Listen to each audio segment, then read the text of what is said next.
안녕하세요. 반갑습니다. 미용관 채널의 이용관입니다. 일단 오늘 강의를 시작하기에 앞서서 화면 하단에 좋아요랑 구독 버튼 한 번씩 눌러주시는 거 잊지 마시고 같이 강의 진행해 보도록 하겠습니다. 오늘 배울 내용은 미용 도구와 미용 제품에 대해서 알아볼 건데 그 첫 번째 미용 도구부터 살펴보도록 하겠습니다. 교재에 나와 있는 미용 도구는 대략 5가지 정도가 되겠습니다.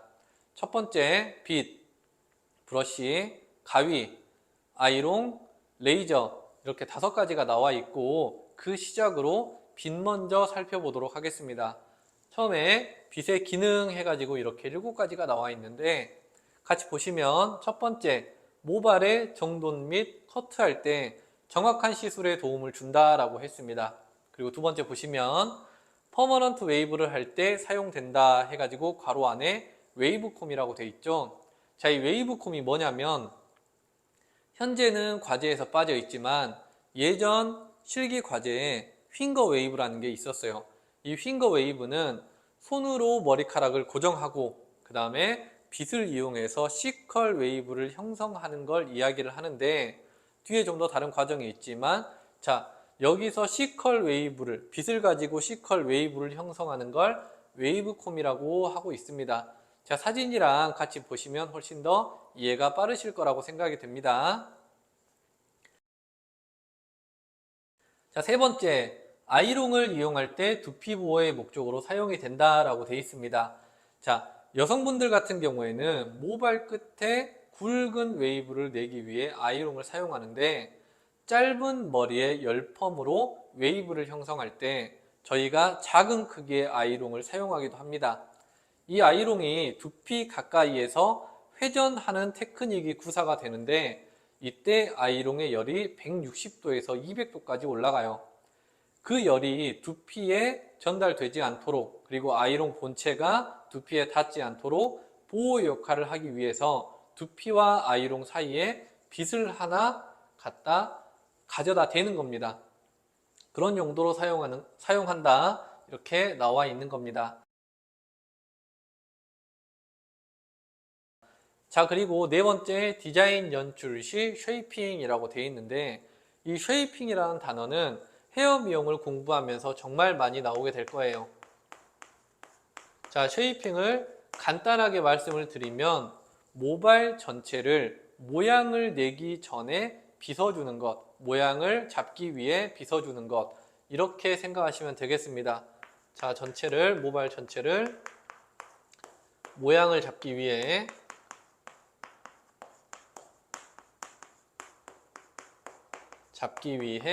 빗어주는 것. 자, 이렇게 생각하고 보시면 디자인 연출을 하기 위해서 전체 모양을 잡기 위해서 모발을 빗어주는 것 이렇게 받아들이시면 좋겠습니다. 5번째는 모발 내 오염 물질과 비듬 제거 등 트리트먼트 용도로 사용된다라고 되어 있습니다. 빗의 빗살 끝부분을 이용해서 모발 내에 잔여하는 이물질이라든지 비듬을 긁어내서 제거하는 트리트먼트 용도로 사용된다라는 뜻입니다. 자, 6번째는 샴푸, 린스 전후로 모발을 정돈하는 용도로 사용이 되고 헤어 컬러링에 이용이 되는데 자, 헤어 컬러링 중에서도 디자인 컬러링에 이용이 될 때 구역구역을 나눠주기 위해서 빗이 사용된다라고 생각하시면 되겠습니다. 그리고 7번째, 모발의 장식용으로도 사용된다. 모발의 장식용으로 사용된다라고 하는 것은 빗 위에 장식을 해서 화려함을 추구한 다음에 머리에 꽂아 장식용으로 사용된다라고 통일 신라 때부터 기록이 남아 있습니다. 그런 형태로 이렇게 장식용으로 사용된다라고 하는 걸 알고 계시면 되겠습니다. 그리고 밑에 종류를 보시면 커트용, 웨이브용 해가지고 결발용까지 다양한 종류가 있다라고 나와 있는데 여기서는 여러분들이 커트용이랑 정발용을 하나로 묶어서 기억하셔도 됩니다. 커트나 정발이나 모발을 자르기 전에 정갈하게 빗어주는 용도로 사용이 된다라고 되어 있기 때문에 같이 보셔도 무방하고 자, 결발용 같은 경우는 이 결발이라는 단어가 뭐냐면 머리를 묶어주기 전에 정갈하게 모발을 빗어주는 것을 이야기하는 겁니다. 그래서 쪽진 머리나 아니면 묶는 머리를 하기 전에 머리를 빗어주는 용도로 사용이 되는 빗이라고 생각하시면 되겠습니다. 다음은 빗의 구조가 나와 있습니다. 빗의 구조는 크게 나누면 세 가지, 그리고 6, 7가지로 나누게 되는데, 자, 크게 세 가지로 나누면, 자, 빗몸, 그리고 여기 나오는 고운살, 그 다음에 얼레살, 이렇게 크게 세 가지로 구분하면 되겠습니다. 빗몸 같은 경우는 이 빗을 지탱하고 있는 부분으로 이렇게 곧게 일자로 내구성 강하게 뻗어 있는 것을 이야기를 합니다. 그리고 고운살은 상대적으로 빗살의 간격이 좁은 곳을 고운살이라고 하고 있고, 상대적으로 빗살의 간격이 넓은 것을 얼레살이라고 하고 있습니다. 얼레살과 고운살은 그 사용하는 용도가 각각 다른데, 얼레살 먼저 설명을 드리면, 얼레살은 일단 지난번에 두부의 명칭을 설명했듯이 저희가 구역마다 적용되는 디자인 요소가 다르기 때문에 시술 전에 구역을 나눠준다고 했습니다. 그 구역을 나눠줄 때 사용하는 게 이 얼레살이 되겠습니다. 그러니까 머리카락을 굵게 빗어낼 때 사용되는 것이라고 생각하시면 되고, 고운살 같은 경우는 구역을 나눈 후에 실제 시술이 들어가기 전에 머리카락을 정갈하게 빗어내는 용도로 사용하는 게 이 고운살입니다. 자, 각각의 역할을 이렇게 설명을 드렸고, 밑에 보시면 빗의 각 부분의 조건이라고 되어 있는데, 다르게 표현하면 좋은 빗을 고르는 조건이라고 생각하시면 되겠습니다. 첫 번째 빗몸을 보시면 빗 전체를 지탱하는 부분으로 삐뚤어지지 않은 일직선이어야 한다라고 되어 있습니다. 그리고 내구성이 좋아야 됩니다. 우리가 머리를 빗질하다 보면 항상 이렇게 엉키지 않는 머리들만 빗는 것이 아니라 엉키는 머리들도 빗을 때가 있습니다. 그럴 때 내구성이 안 좋으면 빗이 쉽게 부러지기 때문에 내구성이 상당히 좋은 빗을 선택을 해야 된다. 그런 빗몸을 선택을 해야 된다. 이렇게 나와 있으면 되겠습니다. 자, 그리고 빗살을 보시면 빗살은 빗살이 고르게 균등하게 분배되어 있는 것을 선택해야 된다. 이렇게 나와 있는 겁니다. 자, 가늘고 빗살 전체가 균등하게 똑바로 나열된 것이 좋으며 빗살과 빗살의 간격이 균일하여야 한다라고 나와 있습니다. 자, 그리고 빗살 끝을 보시면 빗살 끝은 저희가 너무 뾰족하지도 혹은 너무 무디지도 않은 걸 선택해야 한다라고 나와 있습니다. 자, 이걸 체크해 보려면 저희가 손등이나 손목 같은 곳에 빗을 가져다가 빗어 보시면 금방 알 수 있습니다. 너무 아프다고 생각이 되면 고객의 두피에 닿을 때도 똑같이 아픔을 느낀다 라고 생각하시면 되고, 빗살이 너무 무딘 것을 선택하시면 머리카락 사이사이를 파고드는 능력이 탁월하지가 못해요. 그래서 머리카락을 정갈하게 빗어내지 못하기 때문에 항상 좀 어렵지만 적당한 것을 선택해야 된다라고 나와 있는 겁니다. 그리고 기타 부분을 보시면 마찬가지로 내수성이나 내구성이 좋아야 된다라고 나와 있는 걸 기억하시면 되겠습니다.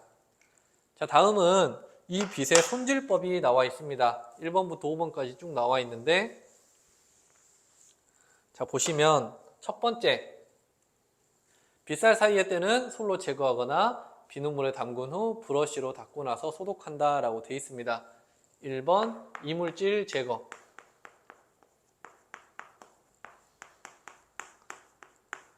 자, 그 다음에 두 번째, 빗을 소독할 때는 이런 용액들로 하고 세정이 바람직하지 않은 재질은 자외선으로 소독한다 라고 되어 있습니다. 앞에 소독에서 설명했듯이 빗은 변질이 쉽기 때문에 너무 강한 용액으로 소독을 하게 되면 변성이나 변질의 우려가 있어서 조금 더 연한 약한 소독약으로 소독을 해야 된다라고 생각하시면 되겠습니다.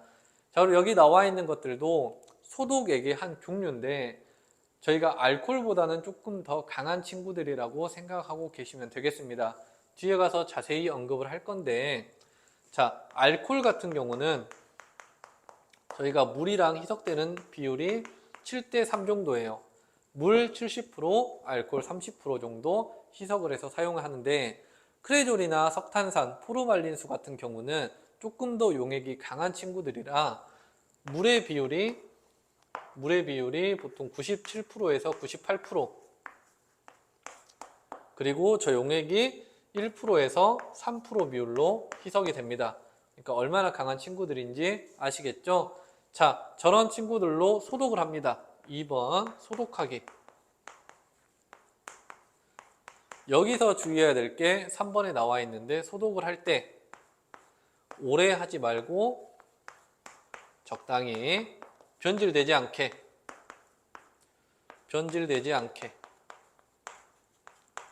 소독한다 라는 거 꼭 기억해 주시고, 자, 세 번째는 물로 세척하기. 여기서는 이물질을 세척하는 게 아니라 묻어있던 소독액을 물로 세척한다 라고 생각하시면 되겠습니다. 자, 그 다음에 네 번째, 수건으로 닦고, 수건으로 물기를 제거하고, 그 다음에 다섯 번째, 자외선 소독기에 보관한다. 이렇게 빗을 관리하고 손질하면 된다라고 나와 있습니다. 다음은 브러쉬에 대한 설명입니다. 브러쉬를 보시면, 자, 자연강모, 플라스틱, 나일론, 철사 등과 같이 솔로 이루어진 것의 총칭이라고 되어 있는데요. 헤어 미용뿐만 아니라 여러 분야에서 브러쉬가 사용되고 있다는 게 두 번째 내용에서 설명하고 있는 겁니다. 그리고 세 번째를 보시면 사용 목적에 따라 털의 재질을 잘 선택해야 한다라고 나와 있습니다. 헤어 미용 같은 경우에는 모발을 빗어주고 정돈해야 되기 때문에 강도가 강한 걸 사용해야 됩니다. 근데 반대로 얼굴에 사용되는 건 얼굴의 자극이 최소한으로 줄어야 되기 때문에 부드러운 재질의 소를 사용하는 브러쉬를 선택을 해야 된다. 그런 이야기들이 나와 있는 겁니다. 다음을 보시면 개 브러쉬의 종류 해가지고 첫 번째 헤어 브러쉬부터 나와 있는데, 헤어 브러쉬의 종류는 대략 4가지 정도로 구별할 수 있겠습니다. 그 첫 번째 댄맨 브러쉬부터 한번 살펴볼 건데, 댄맨 브러쉬는 우리가 일상생활에서 흔히 볼 수 있는 그런 브러쉬들이 모두 댄맨 브러쉬입니다. 보통 직사각형 모양의 일반적으로 생긴 브러쉬가 다 댄맨 브러쉬인데, 자, 댄맨 브러쉬는 열에 강하여 모발에 텐션과 볼륨감을 주는 데 사용이 되고, 샴푸 전에 물이 쉽게 두피까지 스며들 수 있게 물기를 만들어주는 용도로 사용이 되기도 합니다. 혹은 두피에 혈액순환 촉진을 시키는 용도로 사용이 되고, 모발 안쪽의 이물질이나 비듬을 제거해주는 용도로 사용되기도 합니다. 댄맨 브러쉬의 한 종류로 쿠션 브러쉬가 있는데, 댄맨 브러쉬가 완충작용이 없어서 너무 강한 자극을 줄 수 있는 것을 보완해서 만든 제품이라고 생각하시면 되는데, 쿠션 브러쉬는 뒤에 직사각형의 몸통 부분과 빗살 사이에 고무와 공기층으로 이루어진 판이 하나 덧대진 겁니다. 그래서 우리가 너무 두피에 강한 자극을 주는 걸 완충해주고 충격을 완화해줘서 완충작용을 해주는 걸 이 쿠션 브러쉬라고 하는 겁니다. 댄맨 브러쉬보다 자극에 더 민감한 사람들한테 사용하는 걸 추천드린다. 이렇게 설명드릴 수 있겠습니다. 그 다음 두 번째로 나오는 게 벤트 브러쉬입니다. 벤트 브러쉬는 쉽게 이야기해서 이렇게 브러쉬 몸통에 구멍이 조금씩 이렇게 나 있는 브러쉬를 벤트 브러쉬라고 한다 생각하시면 되겠습니다. 댄맨 브러쉬가 샴푸 전에 물기를 만들어 주는데 사용하는 브러쉬라고 하면, 벤트 브러쉬 같은 경우는 샴푸 후에 물기가 젖어 있는 모발을 빗으면서 드라이기로 같이 머리를 말려줄 때 사용하는 브러쉬다. 이렇게 생각하시면 편하겠습니다. 자, 여기 보시면 머리카락을 말리면서 자연스러운 스타일로 만들어주는데 사용된다라고 되어 있고, 빗살이 매우 성기게 배열된 브러쉬라고 되어 있습니다. 좀 띄엄띄엄 댄맨 브러쉬에 비해서 촘촘하지 않게 배열된 브러쉬라고 생각하시면 되겠습니다. 자, 그리고 벤트 브러쉬의 한 종류로 스켈튼 브러쉬가 있는데 남성들이 그냥 쉽게 사용할 수 있는 브러쉬라고 생각하시면 되겠고, 스켈튼 브러쉬의 특징으로는 벤트 브러쉬와 마찬가지로 빗살의 간격이 매우 넓게 분포되어 있는 그런 특징을 갖고 있는 브러쉬라고 생각하시면 되겠습니다. 세 번째로 롤 브러쉬, 라운드 브러쉬라고 있는데, 앞에 나와 있던 브러쉬들과 다르게 뒷판까지 빗살이 전부 다 둘러싸고 있는 그런 브러쉬를 이야기를 하는데, 사용되는 용도로는 모발 중간이나 모발 끝쪽에 C컬이나 S컬 등의 웨이브를 형성할 때 드라이기의 따뜻한 바람과 함께 사용되는 브러쉬가 이 롤 브러쉬가 되겠습니다. 그리고 밑에 나와 있는 S형 브러쉬, S형 브러쉬는 조금 사용 용도가 다른데, 롤 브러쉬가 C컬이나 S컬, 웨이브를 형성하는 브러쉬라고 한다고 하면, S형 브러쉬는 모발 안쪽에, 모근 쪽에 모발의 방향성을 잡아주기 위해서 드라이기의 따뜻한 열과 함께 사용되는 브러쉬다 라고 생각을 하시면 되겠습니다. 마찬가지로 브러쉬들은 일단 드라이기의 바람과 같이 사용되는 친구들이 많기 때문에 열에 대한 강한 내구성을 지닌 친구들이 이렇게 헤어 부분에 브러쉬로 자리 잡아야 된다라는 걸 꼭 기억해 두시면 좋겠습니다. 다음으로 보시면 더 여러 가지 브러쉬들이 나오는데 하나하나 봐볼게요. 두 번째, 비듬 제거용 브러쉬 같은 경우는 댄맨 브러쉬랑 비슷한 형태로 생겼다고 생각하시면 될 것 같습니다. 모발이나 우리가 두피 안쪽에 있는 그런 비듬을 제거해야 되는 브러쉬이기 때문에 강도 또한 강한 게 좋고, 너무 강한 자극이 싫은 사람한테는 쿠션 브러쉬 형태로 생긴 걸로 이렇게 비듬을 제거하면 되겠습니다. 그 다음에 3번과 4번은 메이크업을 시행할 때 저희가 사용되는 그런 브러쉬들인데, 일단 메이크업용 브러쉬 같은 경우는 마스카라를 올릴 때 사용하는 그런 강도가 높은 브러쉬부터 얼굴에 사용되는 부드러운, 자극이 없어야 되는 그런 부드러운 솔로 사용되는 브러쉬까지 다양한 재질의 브러쉬가 사용되고 있는 겁니다. 페이스 브러쉬 마찬가지로 메이크업, 페이스에서 사용되는 브러쉬처럼 재질이 부드러운 브러쉬를 이야기하고 있는 겁니다. 그리고 다섯 번째를 보시면 네일 브러쉬는 저희가 손톱을 관리할 때 피치 않게 생기는 분진을 제거하는 브러쉬라서 헤어 미용처럼 두껍고 강도가 강한 것은 아니지만 그에는 못 미치지만 강도가 강한 나일론을 사용한 브러쉬를 자주 사용하게 됩니다. 그러면서 분진을 제거하는 용도로 사용되고 있다는 거 기억해 두시면 되겠습니다.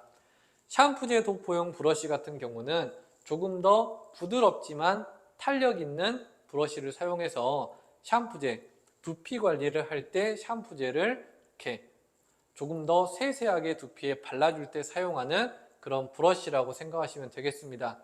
이게 저희가 염색을 진행할 때 사용하는 브러쉬랑 비슷하게 생겼는데, 염색용 브러쉬는 조금 더 솔이 뻣뻣하고 강합니다. 상대적으로 샴푸제 도포용 브러쉬 같은 경우는 부드럽고 두피에 자극이 없게 작용할 수 있을 만큼 부드럽게 생겼다는 거 기억하고 계시면 좋겠습니다. 다음은 손질법이 나와 있는데, 빗의 손질법이랑 다르게 브러쉬의 손질법은 조금 더 저강도로 손질법이 형성되어 있다라고 생각하시면 되겠습니다. 브러쉬 손질법 해가지고 첫 번째, 비눗물, 탄산소다수 또는 석탄산수를 이용해서 소독을 진행을 하고, 이것 또한 오래 담가두지 않습니다. 소독액에 오래 담가두지 않고, 두 번째, 부드러운 것은 손가락 끝으로 가볍게 이물질을 빼내주고, 빳빳한 것들은 세정 브러쉬로 이물질들을 닦아냅니다. 그리고 세정 후 역시 맑은 물로 세척을 해준 다음에 자외선 건조기나 햇볕의 일광 건조를 시키는 게 아니라 그늘에서 서늘한 곳에서 건조가 이루어져야 된다. 헤어 미용에 사용되는 것이나 아니면 네일 미용에 사용하는 것처럼 조금 더 강한 재질의 브러쉬는 우리가 조금 자외선 소독기나 이런 데에 소독을 해도 상관없지만, 부드러운 솔로 이루어진 브러쉬일수록 일광건조라든지 태양이라든지 자외선 소독기나 강한 소독제들은 피해줘야 됩니다. 물로 가볍게 세척한 후에 물기를 제거해서 서늘한 그늘에 말려주는 걸 추천한다. 이렇게 나와 있는 게 브러쉬 손질법입니다. 다음은 가위에 대한 설명입니다. 가위의 구조 및 특징이라고 나와 있는데 첫 번째 가위의 구성을 옆에 그림이랑 같이 한번 살펴보겠습니다. 옆에 그림이랑 같이 보시면 가위의 구조는 가위 끝, 날 끝, 선회축 나사, 바디, 다리, 엄지환, 약지환, 소지거리 이렇게 나눠지게 되고 바디 부분을 다시 두 가지로 나누면 정인날과 동인날로 나눠지게 됩니다. 자, 가위의 구조를 이렇게 잠깐 기억하고 계시고 다시 앞으로 가셔가지고 두 번째를 보시면 협신에서 날 끝으로 갈수록 자연스럽게 구부러진 것이 좋다라고 되어 있습니다. 자, 이쪽 협신, 자, 회전축 나사가 있는 선회축 나사가 있는 이곳에서부터 가위 끝으로 가면 갈수록 살짝 곡선진 게 좋다라는 의미입니다. 그리고 세 번째를 보시면 양날의 견고함이 있어 동일한 것이 좋고 네 번째, 날이 얇고 양다리가 강한 것이 좋다라고 되어 있습니다. 균등한 힘이 배분되어서 내구성이 똑같이 두 날의 내구성이 똑같이 좋아야 된다는 소리를 3번과 4번으로 하고 있습니다. 그리고 다섯 번째를 보시면 자, 다섯 번째 가위의 길이나 무게가 미용사의 손에 맞아야 한다라고 되어 있습니다. 이 말인 즉슨 미용사의 손에 알맞는 가위를 고를 수 있어야 된다라는 이야기를 하고 있는 겁니다. 뒤에 가서 가위의 종류 부분에서 어떻게 하면 미용사의 손에 맞는 가위를 고를 수 있는지 조금 더 부가적으로 설명을 드릴 테니까 여기는 잠깐 넘어가도록 하겠습니다. 자, 여섯 번째, 가위를 사용할 때는 한쪽 협신을 고정시켜 자르며 한쪽 바디를 고정시키고 그 다음에 개폐가 일정하고 원활하도록 해야 한다라고 되어 있습니다. 자, 이 부분을 설명하려면 다시 구조를 봐야 되는데 자, 여기 보시면 바디를 두 개로 나눴을 때 정인날과 동인날이 나눠진다라고 했습니다. 정인날은 한자 그대로 표현하면 멈출 정자를 사용해서 멈춰있는 날입니다. 멈춰있는 날. 자, 그 다음에 동인날 같은 경우는 마찬가지로 한자를 그대로 해석하면 움직일 동자를 사용해서 움직이는 날이 되겠습니다.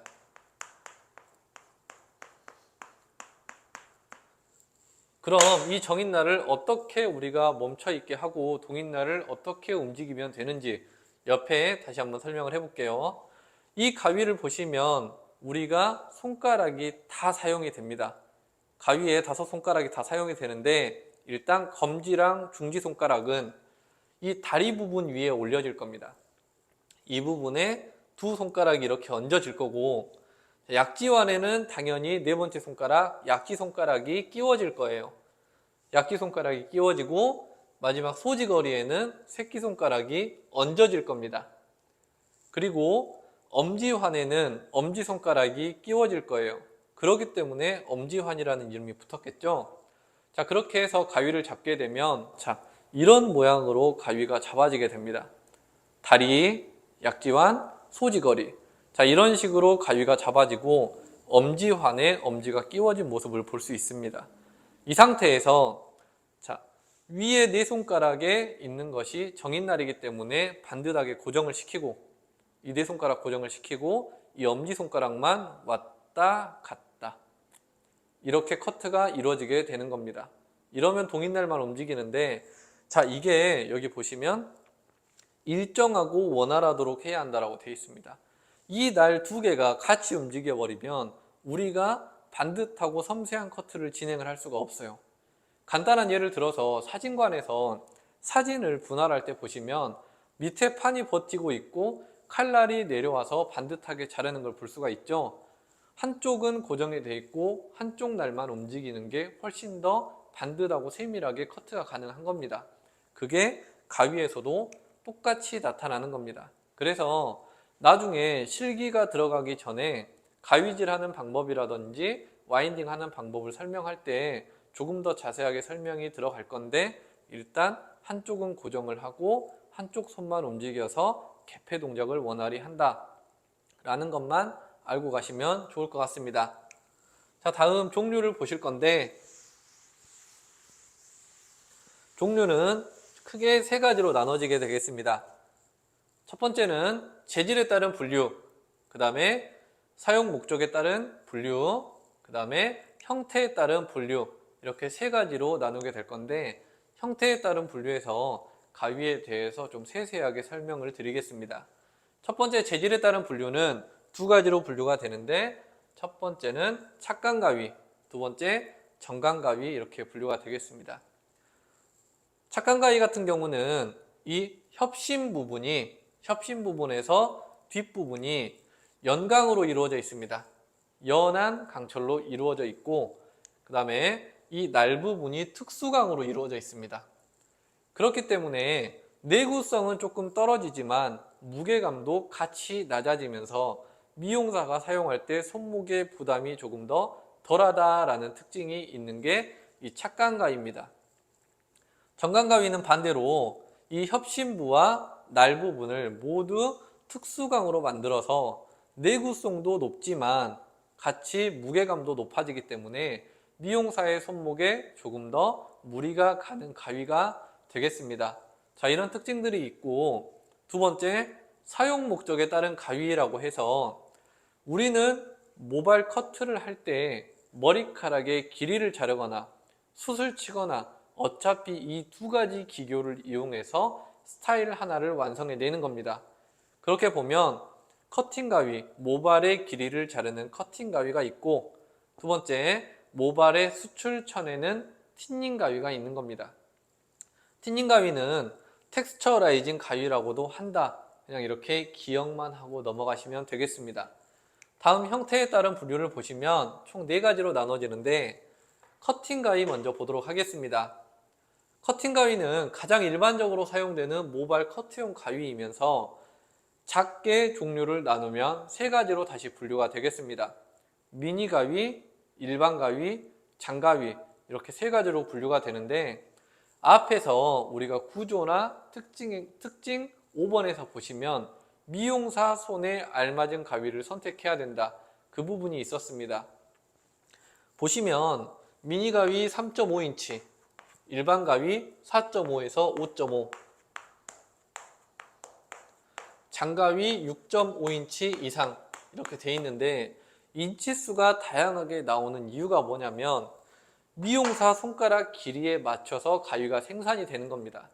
자, 보시면 커트를 할 때 저희가 이제 가위질을 배우고 커트 수업을 들어가게 되면 저희가 커트를 할 때 머리카락을 검지와 중지 사이에 끼워 놓고 바깥쪽을 자르든지 안쪽을 자르든지 둘 중 하나가 이루어지게 됩니다.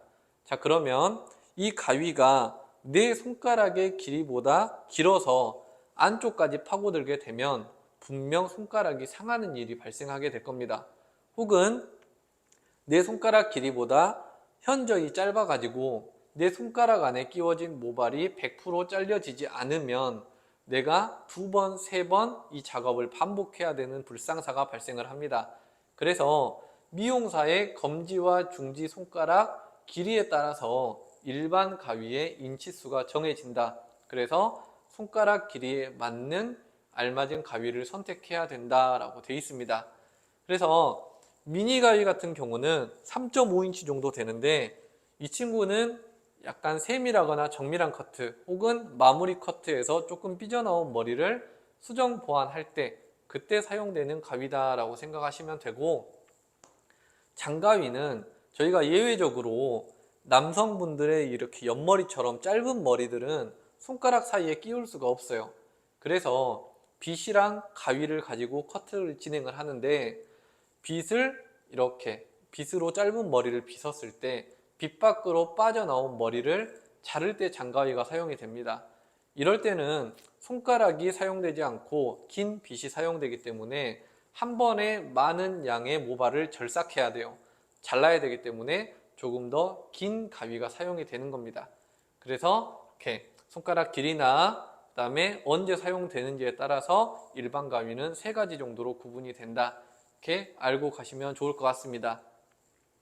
다음은 R형 가위인데 R형 가위는 날 부분이 R 모양으로 구부러져 있거나 구부러진 가위라고 나와 있는데 구부러져 있거나 혹은 이 가위날 중간 부분이 조금 이렇게 뚱뚱하게 생긴 가위, 조금 더 넓게 분포된 가위를 R형 가위라고 합니다.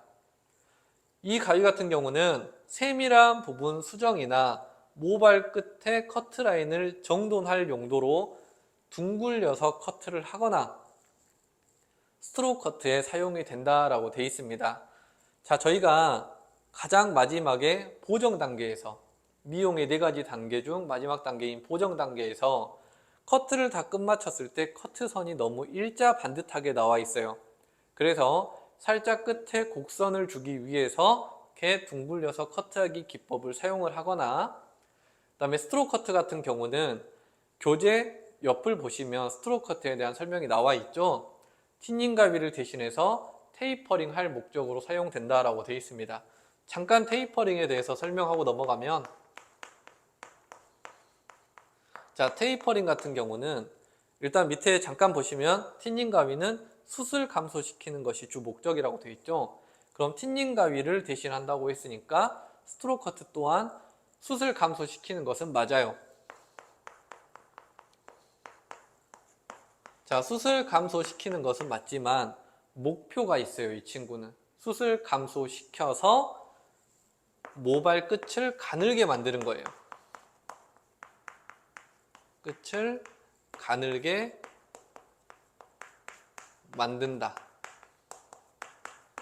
자, 붓의 형태와 비슷하게 붓의 형태와 비슷하게 이게 테이퍼링의 정의입니다. 일반적으로 틴닝 가위를 사용해 가지고 숱을 치는 것 뿐만 아니라 숱을 감소시키는 것 뿐만 아니라 모발 끝을 붓의 형태와 비슷하게 가늘게 만드는 것을 테이퍼링이라고 합니다. 자, 그럼 보시면 스트로크 커트는 이렇게 R형 가위를 이용해서 모발 끝을 가늘게 처리해주는 기술을 이야기하는 겁니다. 참고 삼아서 말씀드린 거니까 한번 기억하고 가시면 좋을 것 같습니다. 테이퍼링은 뒷부분에 커트 부분에서 다시 나올 예정이니까 그때 자세하게 다시 다루도록 하겠습니다. 세 번째, 틴닝 가위. 틴닝 가위는 숱을 감소시키는 것이 주 목적인 가위로 발의 개수나 형태에 따라 모발 감소와 형태가 달라진다라고 되어 있습니다. 자, 발의 개수나 형태에 따라 달라진다라고 하는데 이것도 잠깐 언급만 하고 갈게요. 틴닝 가위는 대표적으로 4가지 발수가 존재하는데 40발, 26발, 16발, 10발 이렇게 4가지 종류로 크게 나눠집니다. 이 발수가 높으면 높을수록 이렇게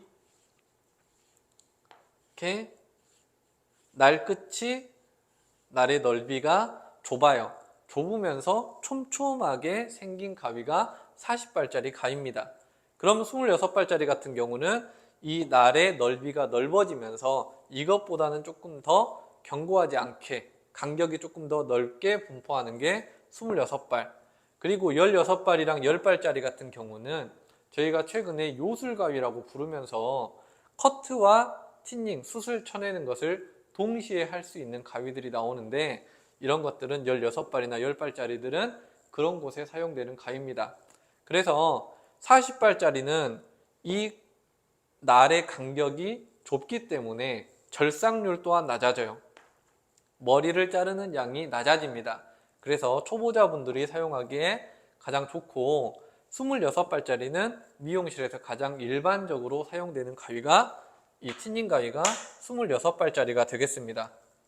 그래서 이거는 그냥 잠깐 참고만 해 두시고 어차피 뒤에서 다시 언급이 될 거예요. 그러니까 발의 개수가 뭐지? 라고 생각하시는 분들을 위해서 설명해 드린 거니까 이 정도만 알고 가시고 형태는 저희가 이렇게 생긴 날 위쪽에 몇 개의 홈이 있냐 이렇게 안쪽으로 들어간 홈이 몇 개가 있느냐에 따라서 이렇게 형태가 달라진다라고 나와 있는데 이거는 좀 이따 저희가 뒤에서 같이 다룰 테니까 일단 이렇게 이 호음에 따라서 형태가 달라진다 정도로만 알고 계시면 되겠습니다. 그래서 틴닝 가위는 발수와 홈이 존재한다. 홈과 발수가 존재한다 정도로만 지금은 알고 넘어가시면 되겠습니다. 마지막 네 번째, 빛겸용 가위라고 되어 있는데 빛겸용 가위는 지금 많이 사용을 하지 않지만 동인날 위쪽에 이렇게 빗의 형태로 솟아있는 빗살이 있었어요. 그래서 빗으면서 커트를 할 수 있는 거였는데 본연의 목적을 다 잃어버리기 때문에 지금은 사용을 하지 않아요. 빗은 온전히 빗는 용도로만, 가위는 자르는 용도로만 사용하고 이게 각각 손에 파지하는 방법이 다르기 때문에 이거는 지금은 많이 사용하지 않는 가위지만 이런 종류의 가위도 존재를 했다라는 것만 알고 가시면 되겠습니다. 다음은 가위의 손질법입니다. 어떤 도구든 사용한 후에 어떻게 관리를 해주느냐에 따라서 어떻게 관리를 하느냐에 따라서 얼마만큼 오래 사용할 수 있느냐, 이렇게 그 기능을 얼마만큼 오래 유지할 수 있느냐, 이런 것들이 결정이 되는데요. 가위 같은 경우는 많이 오염이 되지 않았으면 가볍게 닦아서 자외선 소독기에 넣어주거나 혹은 이렇게 이런 소독 용액들을 이용해서 소독 후에 마른 수건으로 충분하게 닦아주고 녹이 슬지 않게 기름칠을 해준다라고 되어 있습니다. 일단 이런 소독액을 사용하더라도 앞에서 말씀드렸지만 이 소독액들이 물에 희석해서 사용한다 그랬습니다. 그럼 이런 소독액을 사용했을 때 당연히 가위에 물기가 남게 되고 물이 오래도록 남아있으면 이렇게 녹이 쓸 수가 있는 요건이 마련이 됩니다. 그래서 이렇게 소독액을 사용해서 소독을 하더라도 마른 수건으로 충분히 닦아주고 녹이 슬지 않도록 기름칠을 하는데 포인트가 되는 곳은 우리가 보시면 선회축, 선회축 나사랑 그 다음에 날끝, 그 다음에 바디 쪽 위주로 이렇게 기름칠을 해서 따로 보관을 해주시면 되겠습니다. 기름칠을 할 때 유의할 거 하나가 더 있는데 너무 많은 양의 기름칠을 하지 말 것, 흘러 넘치면 조금 닦아서 보관을 해야 된다는 거, 이 정도만 여러분들이 알고 넘어가시면 될 것 같습니다.